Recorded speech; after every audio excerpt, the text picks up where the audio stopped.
আসসালামু আলাইকুম। আজকে অনুষ্ঠিত দুর্নীতি দমন কমিশন দুদকের কনস্টেবল পদের পরীক্ষা অনুষ্ঠিত হয়েছিল। পরীক্ষায় এমসিকিউ ছিল 35টি। তো এখানে হচ্ছে আপনাদের প্রশ্ন সমাধানটি দেওয়া হলো। আপনাদের সুবিধার্থে বাংলা সব একসাথে, ইংলিশে একসাথে, অঙ্ক, সাধারণ জ্ঞান এভাবে দিয়েছি। আর কে কত পেয়েছেন অবশ্যই কিন্তু কমেন্ট করে জানাবেন। তো দেখুন, শুরু করা যাক। প্রথম প্রশ্ন হচ্ছে, নিচের কোন বানানটি শুদ্ধ? উত্তর ঘ, রূপায়ণ। রেপ্রায় দীর্ঘ, পয়াকার অন্তস্থে মূর্ধন্য। এরপরে 2 নম্বর প্রশ্ন, আয়ু যেন পদ্মপাতার নীর বাক্যে পদ্মপাতার কোন কারক? উত্তর গ, অধিকরণ কারক। 3 নম্বর, অর্বাচীন শব্দের বিপরীতার্থক শব্দ কোনটি? উত্তর খ, প্রাচীন। আর এরপর কিন্তু আপনাদের লিখিত পরীক্ষা অনুষ্ঠিত হবে। তো কাটমার্ক মোটামুটি আপনাদের কমই হবে, যদিও প্রশ্ন কিন্তু অনেক সহজ এসেছে। এরপরে দেখুন 4 নম্বরে আছে, মহাশ্মশান মহাকাব্যের রচয়িতা কে? উত্তর ঘ, কায়কোবাদ। 5 নম্বরে আছে, দুলোক শব্দের সঠিক সন্ধিবিচ্ছেদ কোনটি? উত্তর খ, দিব যোগ লোক, দুলোক। কমেন্ট করে কিন্তু অবশ্যই জানাবেন কে কত পেয়েছেন। 6 নম্বরে আছে, যিনি অধিক কথা বলেন এক কথায় কি বলে? উত্তর গ, মিতভাষী। 7 নম্বরে আছে, কর্মধারায় সমাস কোন পদ প্রধান? উত্তর খ, পরপদ।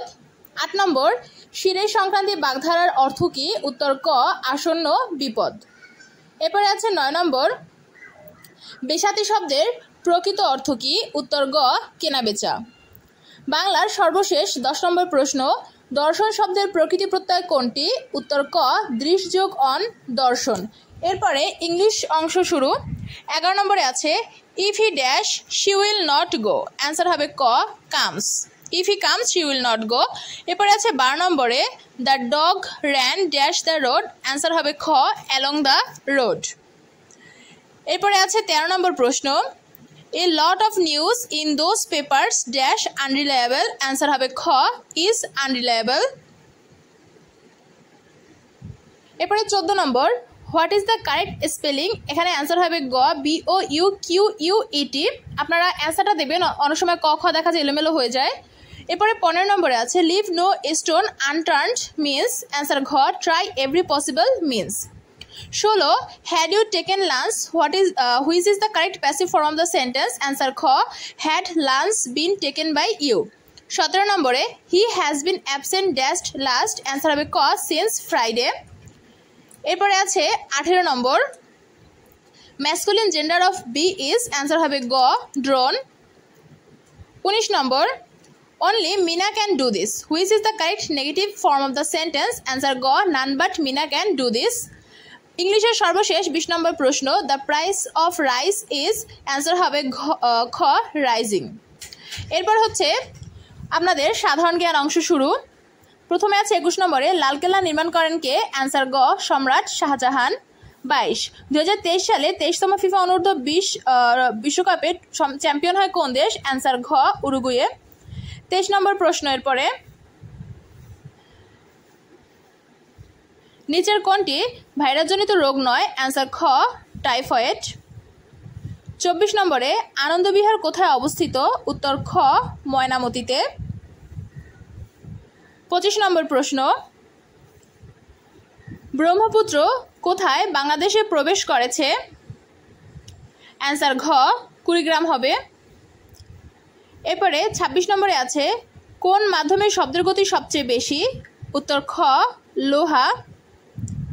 27 নম্বর প্রশ্ন, ওপেকের সদর দপ্তর কোথায় অবস্থিত? উত্তর ক, ভিয়েনা, অস্ট্রিয়া। এই হলো আপনাদের সাধারণ জ্ঞান। এরপর অঙ্ক অংশ শুরু। 28 নম্বর, কোনো কুয়ার গভীরতা 10 মিটার এবং ব্যাসার্ধ 2 মিটার হলে কুয়ার আয়তন কত? অ্যান্সার গ, 40।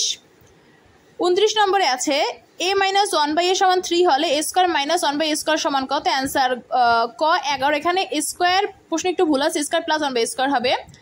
30, একটি দ্রব্য 400 টাকায় বিক্রয় করা যত ক্ষতি হয় 480 টাকায় বিক্রয় করলে তার 3 গুণ লাভ হয়, দ্রব্যটির ক্রয়মূল্য কত? অ্যান্সার হবে গ, 420। 31, এক্স এর 10% যদি ওয়াই এর 20% এর সমান হয় তবে এক্স ওয়াই সমান কত? অ্যান্সার হবে 2:1। এরপরে 32 নম্বরে আছে, বার্ষিক শতকরা মুনাফার হার 10 টাকা থেকে কমে 8 টাকা হলে 3000 টাকার 3 বছরের মুনাফা কত কম হবে? অ্যান্সার হবে খ, 180 টাকা। 33, 5605 এর সাথে কোন ক্ষুদ্রতম সংখ্যা যোগ করলে যোগফল পূর্ণবর্গ সংখ্যা হবে?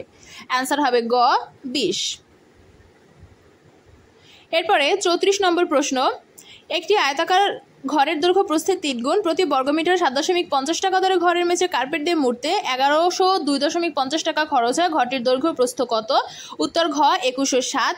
সর্বশেষ 35 নম্বর প্রশ্ন, নিচের কোনটি মূলদ সংখ্যা? এখানে মূলদ হবে 0.12, রুট 49 এবং রুট 25। এই তিনটাই হচ্ছে মূলদ, একমাত্র রুট 32 হচ্ছে অমূলদ সংখ্যা। তো এখানে একটু ভুল আছে প্রশ্নে। তো এই পর্যন্তই 35টি প্রশ্নের সমাধান দেওয়া হলো। কে কত পেয়েছেন অবশ্যই কমেন্ট করে জানাবেন কিন্তু। ধন্যবাদ সকলকে। আল্লাহ হাফেজ। অবশ্যই চ্যানেলটি সাবস্ক্রাইব করে পাশে থাকবেন।